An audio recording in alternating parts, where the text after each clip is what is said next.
as the dying roar of the seething sigh fades.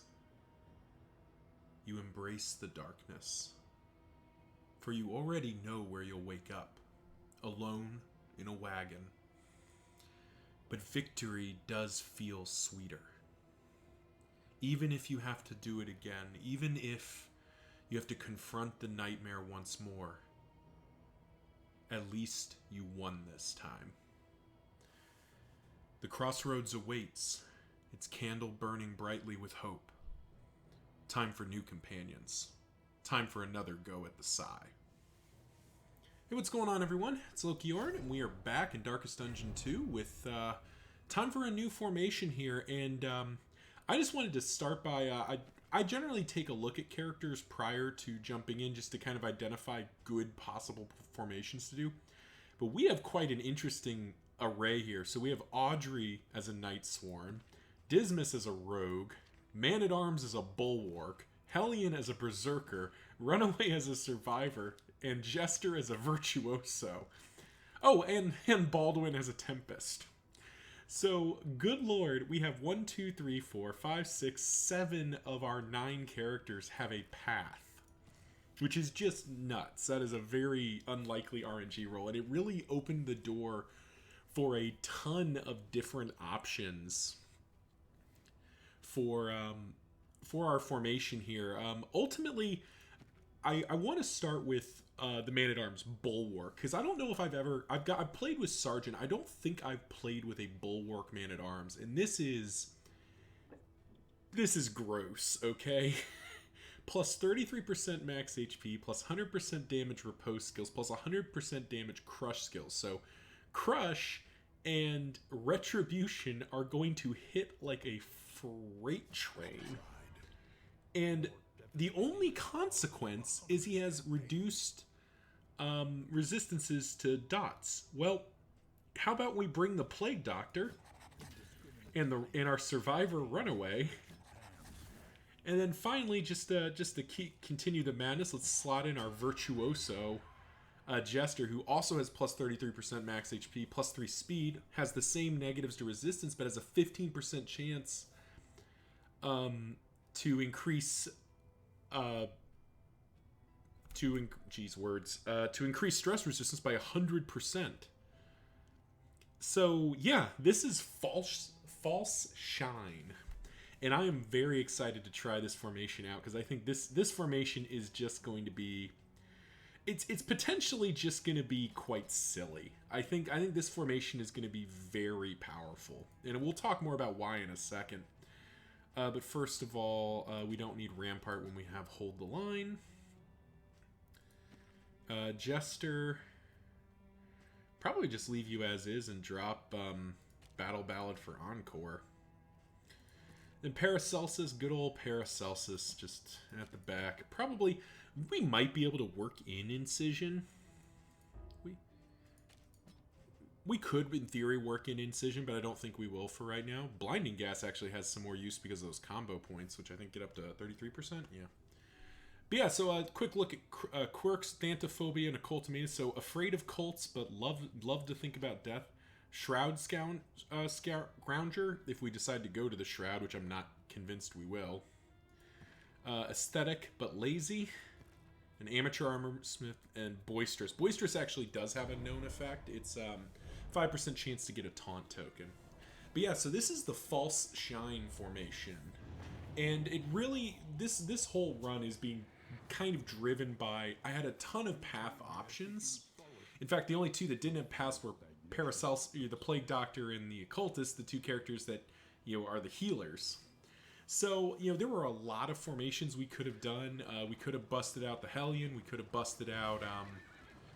we could have, taken another swing at a lot of different formations. But I really wanted to play with the Bulwark. So, talking about this formation in a kind of macro sense, even if we put aside the paths for a moment, which I don't... which are kind of driving this... actually, probably don't want those on there. Even if we pull off the paths for a moment, which is kind of driving the conversation here. Oh, that's a nice early Assay gear. Definitely don't mind that. The first thing to highlight here is with the Man-at-Arms to provide the tanking service, or to stress heal, and the Jester to stress heal, you have a ton of spike stress healing here. Meaning that we really shouldn't be worrying about stress too much. We have a wonderful amount of dots. We actually have all three options. We have fire, bleed, and blight.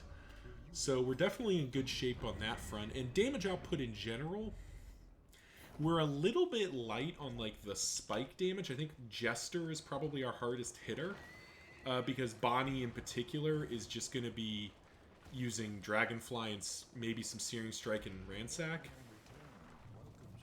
But what we're getting, where we're getting the damage from, is actually going to be the riposte stacks and the dots. So Barristan is realistically going to be swinging 2 or 3 times around easily. And I think that's going to be very relevant. And I kind of want to get his speed up so he can set that up quicker.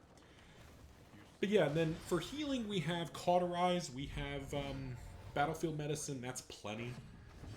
You know, we definitely have ample. We definitely have ample healing provided. Oh, did I left in Firefly instead of Dragonfly or whatever it's called. The one that does the thing I needed.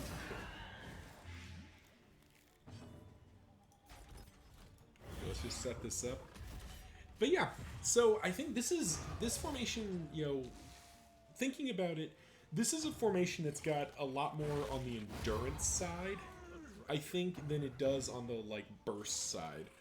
You know, I mean, of course, here we're just one-shotting things with the Man-at-Arms, but this is the first, you know, the first battle, right? Like that's what you do. Raven's Reach, you say? Well, I mean, the only person that might make sense on Firefly for is Dragonfly ranged. Yeah, but it hits for 1-2. Yeah, so Raven's Reach is not very good for us, but we may as well have it in. But yeah, I mean, I think this fight's gonna be one where you're just enduring the damage with Barristan, and, you know, and everyone here is fairly tanky, and I think that's just how the formation will work. We're definitely gonna be on the lookout for Reverberating Redoubt. I mean, we always are, but just any opportunity to get Barristan some more swings is going to be pretty important here. Put our stale bet on our 2 lowest characters. We don't need whittling tools, and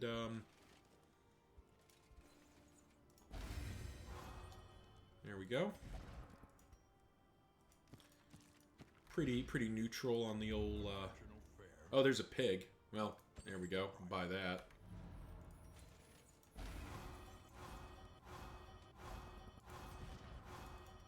Alright, so we got a little bit of relationship ticks with everyone. We're all kind of moving in the right direction here.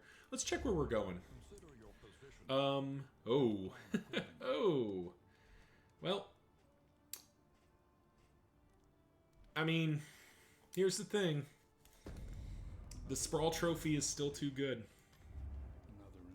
You know, if anyone were to say to me, like, hey, that, you know, it kind of makes the game boring, because the Sprawl Trophy is always the right choice. I mean, I don't think I could disagree with somebody in that regard. But the flip side of it is, upgrade Retribution here. I think the flip side of it is basically that, you know, you got to play the game how it is, and the game is balanced with an eye to, you know, what is available, and especially for this formation where we're really going to be crit fishing for extra damage. You know, we're going to have Barristan swinging, 3 times around probably. You know, and if we get Reverberating Redown, potentially 6 times around. We're really going to have this. So we'll head into the Sprawl. Thank you all for watching. This is the formation False Shine with 3 paths in it and a Wanderer. Yeah, remember to like, comment, subscribe. You know the drill. Just let the YouTube algorithm know I make content you like to watch, and helps me, you know, get attention and hopefully get feedback back. And by the way, comment section below if you've got feedback about this formation, or if there's a formation you'd like to see me run in the future. Please do let me know. I'm happy to take suggestions. But until then, see ya.